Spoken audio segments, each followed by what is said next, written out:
Daar is 'n goeiedag en welkom hier by In en Om. Ons is hierso vandag met Neil. En Neil, jy gaan ons vertel vandag oor Boet en Sis. Ja, Waaroor gaan dit? Boet en Sis vervoer. Ek het 2 trokke, 'n 4 ton trok en 'n 8 ton trok. Dis 'n totliner, die 8 ton. En ek doen vervoer. Great. Wat vervoer jy presies? Enige iets wat in die trok pas. Hy's 'n 8 ton trok, is 'n UD90.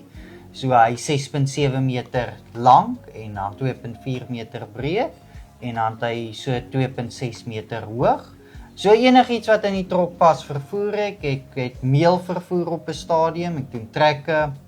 Ek het die kunsmis vervoer al, hierdie tonnenmate sakke vervoer. So enigiets wat in daai spasie pas Vervoer. tot en met 8 ton vervoer. Daar Trekke so. ook. Neil, hoe wyd werk jy met die vervoer?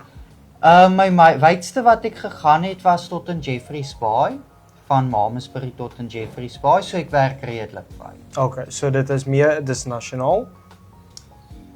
As jy 'n vraag vir my het, ja. Okay, so hulle is nasionaal. Neil, hoe het hierdie besigheid ontstaan? Is dit ietsie wat jy nog altyd wou doen? Is dit iets wat per toeval geval het?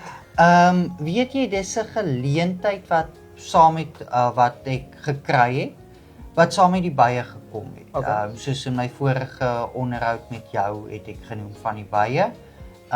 So die bye is ek al lank in en die geleentheid het my gekom saam met die bye. Right. Daar sê julle so as julle enigiets wil vervoer, soos Neil sê, jy's kunsmis baie as julle enigiets wil vervoer, kontak vir Neil hulle Boet en Sis vervoer, as ek reg verstaan. En dan hoe kan die publiek jou in die hande kry?